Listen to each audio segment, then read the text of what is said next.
1절에서 지혜로운 아들은 아비의 훈계를 듣는다고 그랬는데 이 아비의 훈계로 시작해서 13절에 말씀을 멸시하는 자로 끝나기 때문에 아비의 훈계는 단순히 육체의 아버지의 말을 잘 듣는 아들에 대한 이야기가 아니라 결국은 하나님의 말씀을 듣는 자를 이제 우리에게 느끼게 하는 말씀이라고 할 수 있겠어요. 1절에 지혜로운 아들은 아비의 훈계를 들으나 거만한 자는 꾸지람을 즐겨 듣지 아니하느니라 그랬습니다. 여러분, 아비의 훈계는 듣기 쉬운 게 아니죠. 그렇죠? 아비의 훈계는 좀 자식에게는 아비의 훈계가 늘 무겁지 않습니까? 좀 늘 무겁습니다. 그래서 아비의 훈계는 아들의 마음에 짜증이나 두려움 혹은 반항심을 불러일으킬 가능성이 있다 이렇게 생각이 됩니다. 그래서 아비의 훈계로부터 아들을 도망치게 만들든지 듣기 싫어하게 만드는 그런 현상이 생기겠죠. 그런데 그가 두려움을 느끼든 반항심을 느끼든 아비의 말이 틀렸다고 확신해서 도망치건 아버지는 합리적이지 않아라고 생각해서 듣지 않으려고 하든 아버지는 틀렸고 내가 옳다라고 생각해서 듣지 않건 간에 그가 무슨 이유를 대서라도 무슨 이유를 대든지 간에 오늘 본문은 성경은 아비의 말을 듣지 않는 자는 거만한 자라고 이야기했어요. 그리고 아비의 말을 듣는 자가 지혜로운 자라고 했어요. 여러분, 지혜로운 아들이 아비의 훈계를 듣는 이유는 뭘까요? 아비의 말이 자기의 생각보다 옳아서가 아닐 거라고 저는 생각이 됐습니다. 아비의 말이, 아비의 훈계가 자기 생각보다 옳아서 듣는 아들이 아니에요. 그렇다면 그냥 옳기 때문에 듣는 아들이면 그냥 옳으니까 듣는 거죠. 그렇죠. 그러니까 지혜로운 아들일 필요가 없어요. 지혜롭지 않은 아들도 그 아비의 말이 옳으면 들어요. 그래서 옳아서 듣는 게 아니죠. 지혜로운 아들은 옳아서 듣는 게 아니에요. 여러분, 보통 아들들은 아비의 말보다 자기 생각이 더 자기 세대에 더 맞고 더 현실적이고 더 합당하다고 확신해요. 자기가 더 논리적이라고 확신해요. 아들들의 생각에 그렇죠. 따라서 그럼에도 불구하고 아들이 아비의 말을 듣는다면 이유는 아비를 아비로 생각하기 때문이겠죠. 이게 본문에서 굉장히 중요한 부분이라고 생각이 됩니다. 그래서 들을만하고 합리적이고 옳다고 느껴져서 듣는 것은 사실은 우리가 잘 생각해야 되는 부분이에요. 그거는 지혜로운 게 아닌 거죠. 그냥 반응하는 거죠. 그래서 아들이 아비의 말을 듣는 것은 아비를 아비로 생각하기 때문이고 아비가 아들보다 크다는 사실을 인정하기 때문이에요. 그래서 내 생각이 아무리 옳게, 아무리 합당하게, 아무리 현실적이게, 아무리 더 효율적이게 느껴진다고 할지라도 아비가 아들보다 크다는 생각, 아비는 아비요, 아들은 아들이라고 하는 사실을 잊지 않기 때문에 그렇게 생각하는 아들은 아비의 훈계를 듣는 자라고 이야기하고 그래서 지혜로운 아들이라고 이야기하는 것입니다.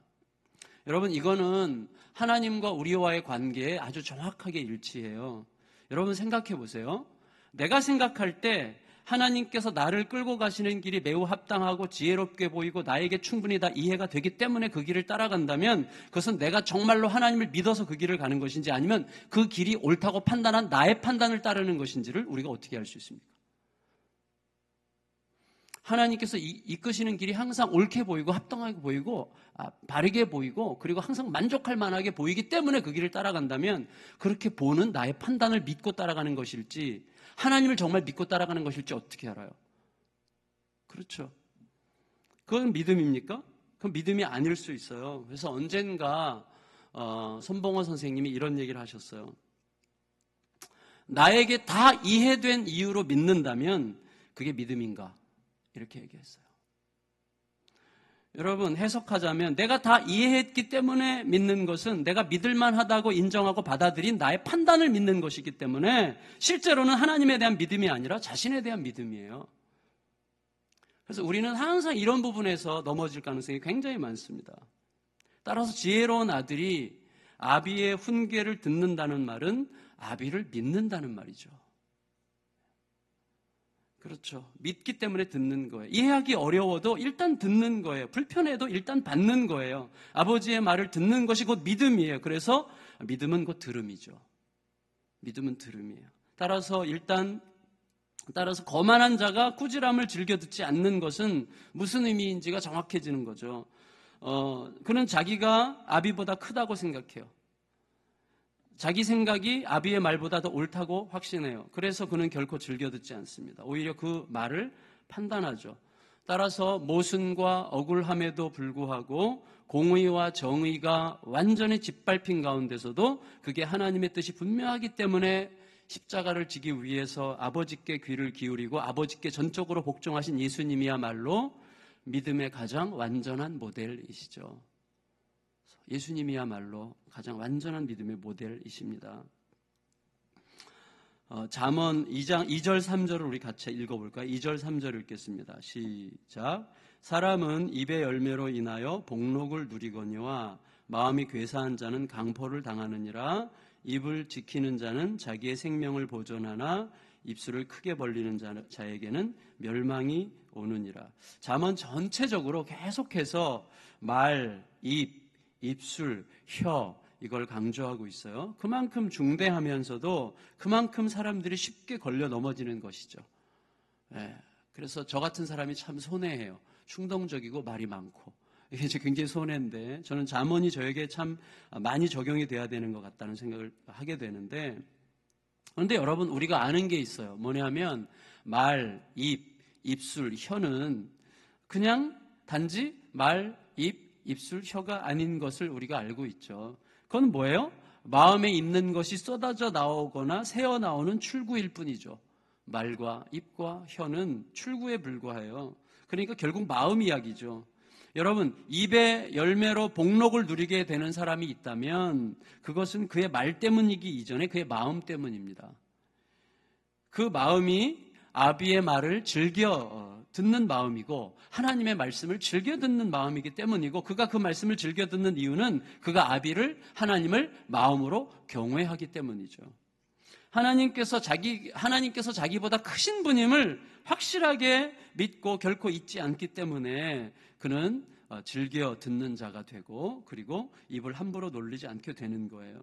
하나님과의 그런 관계가 그에게 생명이 되는 거예요. 그래서 하나님께서 나에게 주신 것을 중심으로 말해야 되기 때문에 입을 함부로 놀리기가 쉽지 않아요. 그러니까 농담을 못하는 게 아니라 어떤 진실을 말함에 있어서 하나님으로부터 끊임없이 들음으로 말하려 한다는 것이죠. 하나님으로부터 끊임없이 들으려고 하면서 말해야 되죠. 그래서 그는 하나님으로부터가 아니라 자기 자신으로부터 듣는 안일한 자만 근거 없는 자신감으로 말하는 습관에 빠지지 않는 거죠.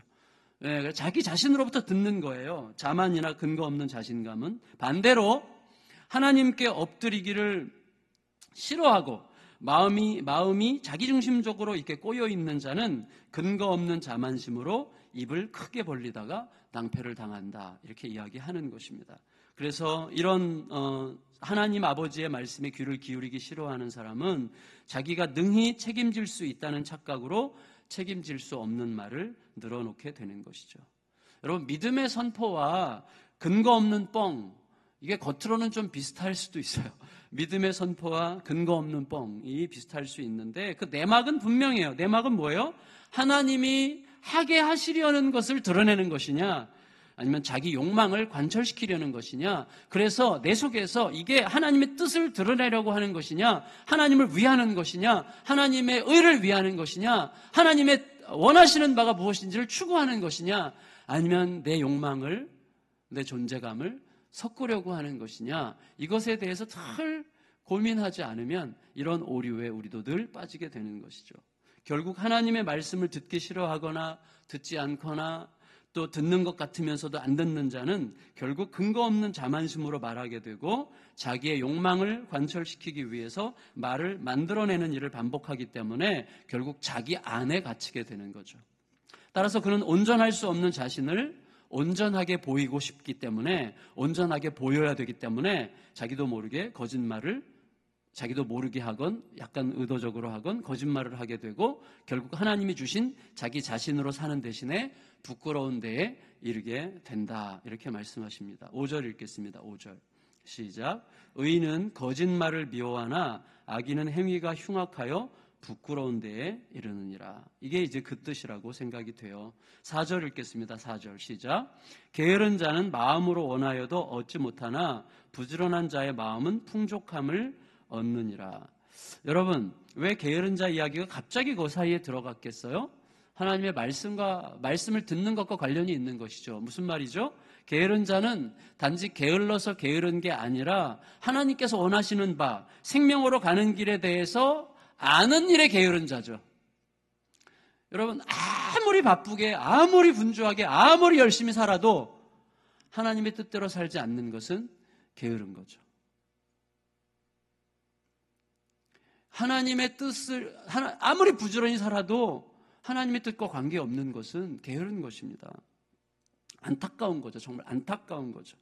여러분, 그가 생명으로 가는 길을 알지 못하는 이유는 그 길에 대해서 하나님의 하시는 말씀을 듣기 싫어하기 때문이거나 듣지 않기 때문이거나 늘 듣는 것 같은데 사실은 자기 자신으로부터 듣기 때문이죠. 제가 그랬던 것 같아요. 제가 과거를 제 교육자로서, 목사로서의 삶도 돌아볼 때 하나님의 말씀을 늘 듣는 것 같은데 사실은 내 자신으로부터 듣는 경우가 굉장히 많았던 것 같습니다.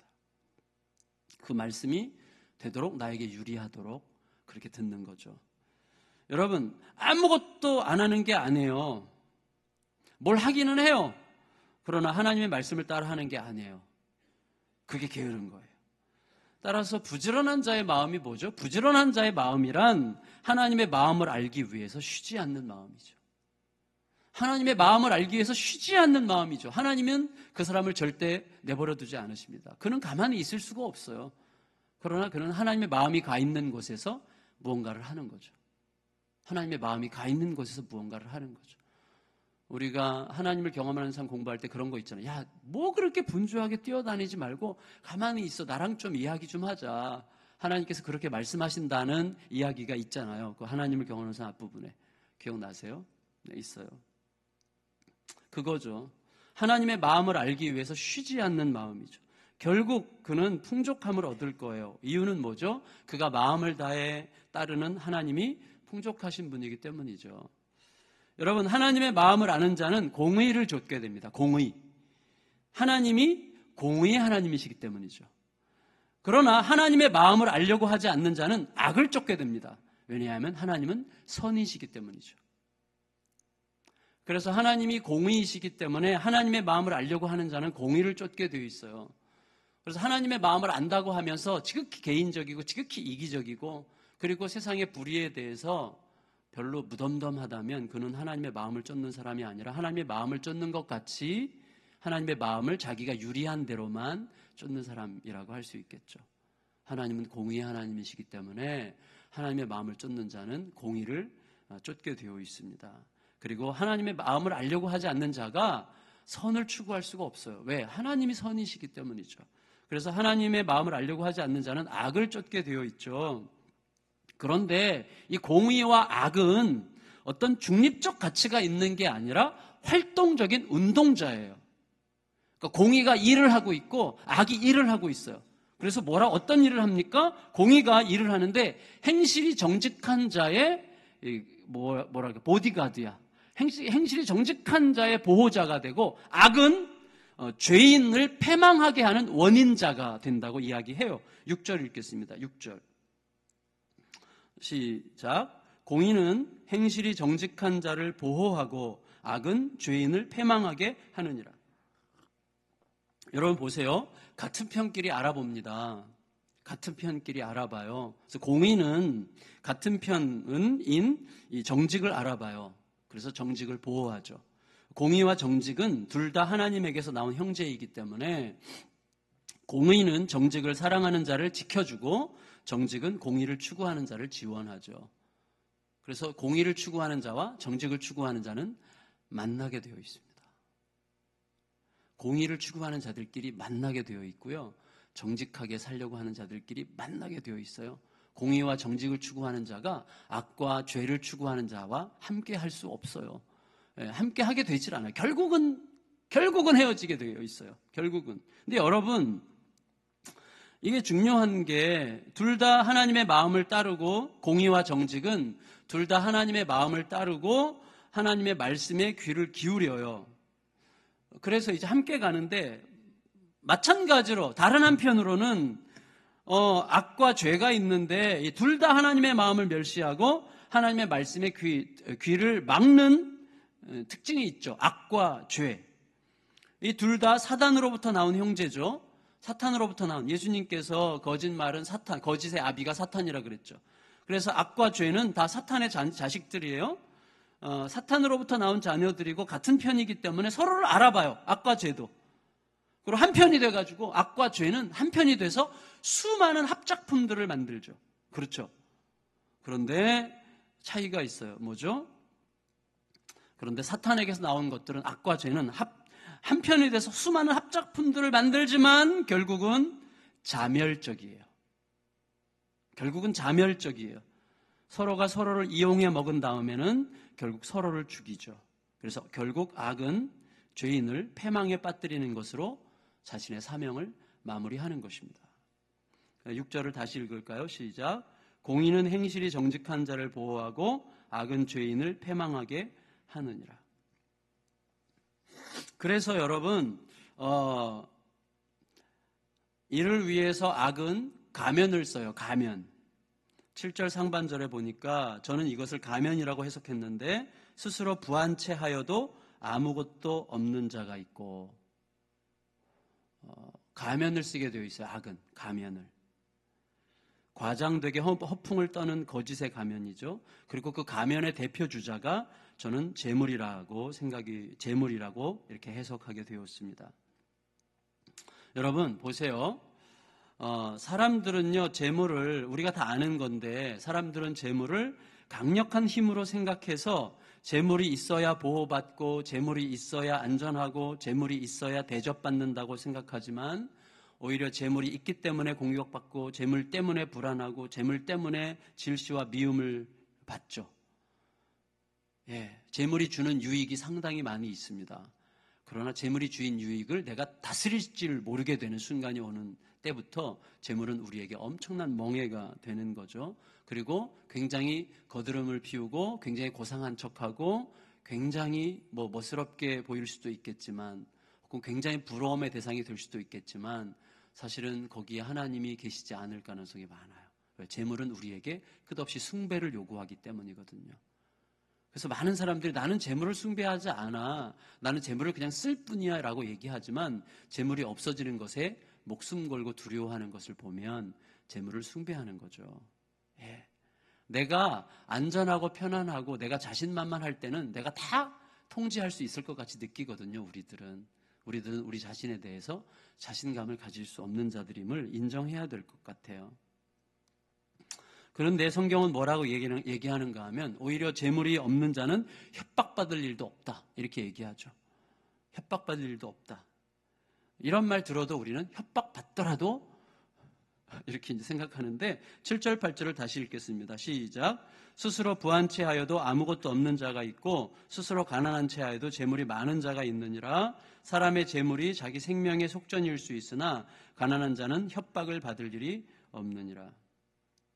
여러분, 악인은 그 근본이 자기 중심적이기 때문에 우리 모두가 악인이죠. 왜? 우리 모두가 자기 중심적이에요. 그렇지만 내가 자기 중심적이라는 사실을 알고 매일매일 하나님 중심적으로 가기 위해서 말씀 앞에 엎드리는 것만이 중요한 것이죠. 그런데 그렇게 하지 않는 악인은 그 근본이 자기 중심적이기 때문에 그가 모으는 모든 재물도 실은 타인을 망령되게 착취하는 방식으로 끌어모은 재물일 뿐이기 때문에, 여러분, 제가 그런 생각을 해봤어요. 제가 정당한 대가로 받는다고 생각해요. 예를 들어서 대기업 임원들이 노동의 대가로 받잖아요. 그렇죠? 그렇지만 솔직히 말하면 구조적인 악의 이름으로 받는 것 아닙니까?